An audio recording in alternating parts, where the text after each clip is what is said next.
vocês estão dividindo o processo de trabalho agora, digo assim, vocês montam juntos, que pedaço um monta, que pedaço os dois vão juntos ao mesmo tempo no papel e tal. A imaginação da gente fica em pé, metendo pincel no papel o tempo inteiro. Como é que é o trabalho de vocês? Eu acho que assim, não até o Rolando, mas o Rolando era um bom exemplo de dois artistas que não têm estilo. Porque a gente lia um monte de coisa, estava fazendo uma história medieval, mas que tudo tem meio cara de super-herói. Que era o que a gente lia.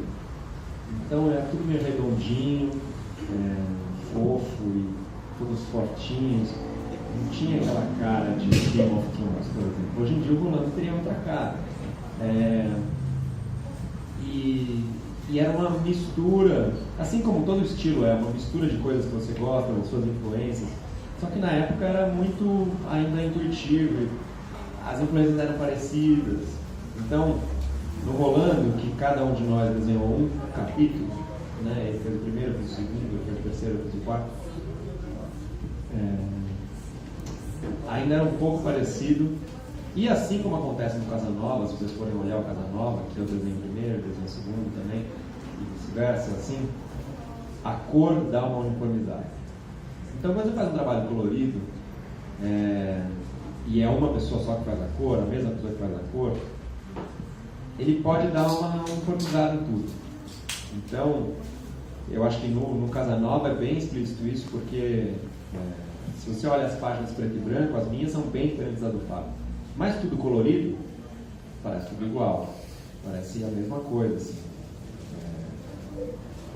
Mas hoje em dia a gente tem estilos mais diferentes e já aceitou, como você falou, a partir do Crítica, dá para ver um pouquinho mais, por quê? O Rolando, a gente estava lá empolgado na faculdade ainda e fazendo essa história, que essa é a nossa primeira história publicada nos Estados Unidos. O Rolando também tem 20 anos, né? O Rolando foi feito ao mesmo tempo que a gente estava começando a fazer os 10 pãezinhos. Mas a gente desenhou maior o Rolando. O fanzine a gente desenhava em A4.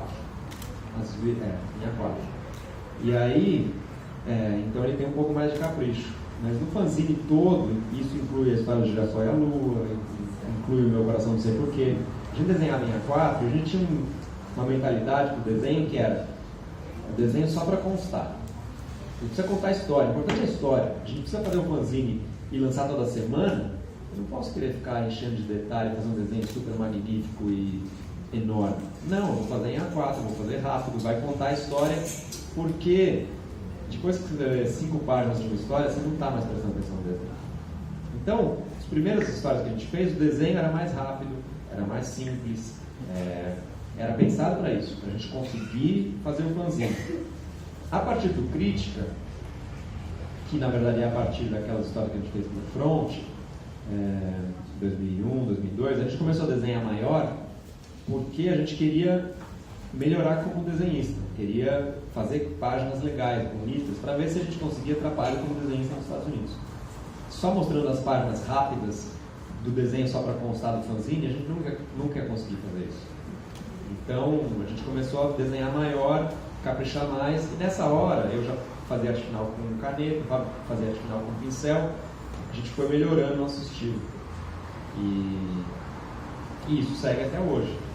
Então, a partir daí que a gente, nas nossas próprias histórias, começou a decidir, ou eu desenho ou ele desenha, para a história inteira ter uma cara, para não distrair o leitor mudando o desenho no meio da história.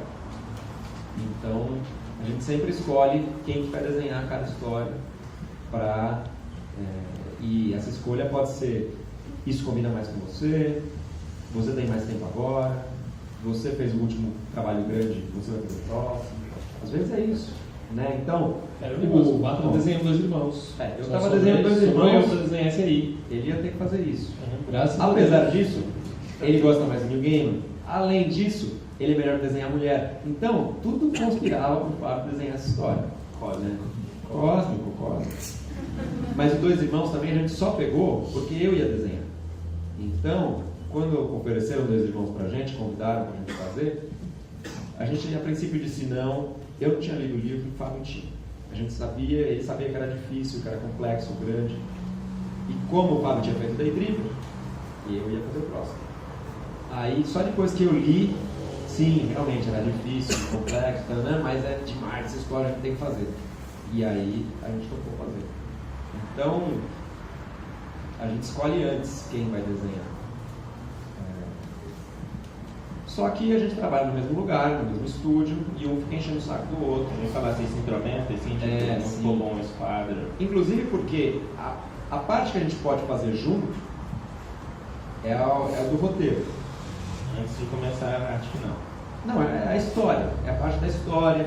No caso de uma adaptação, é o caso de pegar o livro e ver como adaptar isso, né? Como transformar isso em quadrinhos. Isso aí é o que a gente pode fazer junto, conversando, discutindo, vendo o que é importante na história, o que entra, o que não entra, o que vai virar imagem, escolhendo os melhores diálogos, os melhores textos. E aí depois o desenho, aí, que é quase um trabalho braçal só, fica a cargo de um só. Só que o tempo todo com o outro em cima da orelha ali, falando, isso aqui não podia ficar melhor. Você ficou com preguiça aqui. Porque é isso, depois, no final, ninguém vai nem saber quem desenhou mesmo. Então, o importante é ficar ótimo, ficar o melhor que a gente pode fazer. E é para isso que o outro enche o saco, quando está ali do lado. Então, é meio essa dinâmica. Nos últimos projetos foi sempre assim. Nos Dois Irmãos foi assim, e nesse livro também foi assim. Uma história pode partir de uma ideia, de um diálogo, só de uma interação entre dois personagens, de uma ceninha. Mas quando a gente começa a desenvolver a história mesmo, a gente tenta pensar numa estrutura básica para tudo, do início ao fim. Principalmente para ver se a gente consegue fazer a ideia que a gente teve ter um caminho. Então essa ideia, ela vai começar aqui, fazer isso, e chegar ali. Para a gente o importante é chegar ali. Porque eu chegando ali, sabendo onde é esse fim, aonde a gente vai com a história, a gente tem um horizonte, tem ali um objetivo para poder montar o resto. Aí a gente vai aos poucos desenvolvendo mais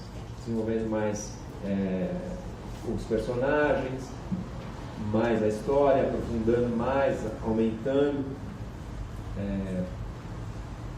A gente fez, no caso do Day Tripper, a gente tinha roteiro escrito, página tal, quadro tal.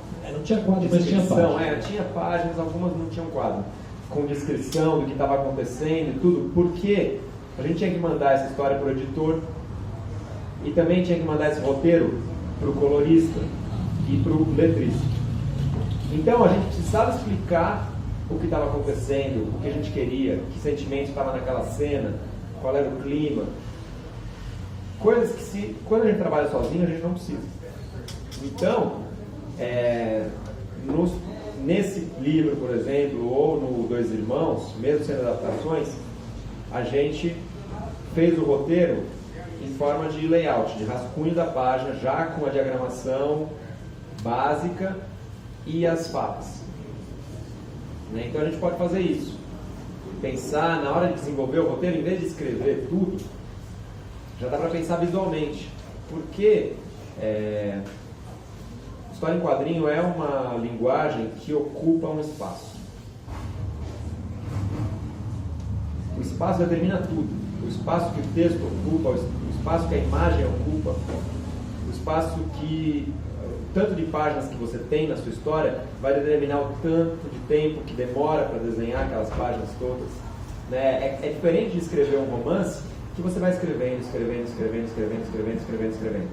Depois você pode voltar, encaixa um negocinho aqui, ali. Você só vai saber quantas páginas tem o seu livro na hora que cair na mão do diagramador, ele escolher a fonte e a mancha e o papel e sei lá o que. Não, tudo. Primeira coisa que a gente precisa saber para desenhar uma história é o tamanho do papel. Qual vai ser o tamanho do papel? Porque a gente tem que determinar aquele tamanho para saber o que vai vazar da imagem. E aí, quantas páginas vai ter, determina o tempo que vai demorar para fazer. Então, se a gente não precisa passar pelo editor ou explicar para outro elemento dessa linha de produção o que está na história, o que está por trás da história, a gente não precisa escrever um roteiro, que é um processo a mais que a gente elimina. né? Aí, sei lá, a gente faz listas, a gente coloca coisas no papel para ter coisa, para saber a quantidade de coisa que a gente precisa colocar na história, mas assim, sem uma ordem. Aí a ordem a gente vai fazendo ao mesmo tempo, pensando como organizar essa cena. A cena tem que ter essa pessoa, tem que ter esse lugar, tem que ter isso aqui. E aí a gente monta isso já pensando no diálogo, já pensando que o diálogo, quanto do diálogo vai caber em cada quadrinho, quanto o diálogo vai caber em cada página, o que vai acontecer ao mesmo tempo. Isso vai acontecendo tudo ao mesmo tempo, mas antes a gente pode fazer, é como fazer uma pesquisa de referência de imagens, a gente faz uma pesquisa de referência do que a gente quer tematicamente que tenha, então são listas de coisas, e essas listas depois vão virando o roteiro visual, a gente faz os layouts visuais. E aí desenha, de vez em quando dá para editar enquanto está fazendo, assim, dá para ver, isso aqui não funcionou muito bem. Algumas coisas a gente muda enquanto está desenhando, porque percebeu que teve uma ideia no meio do caminho, o diálogo mudou um pouquinho.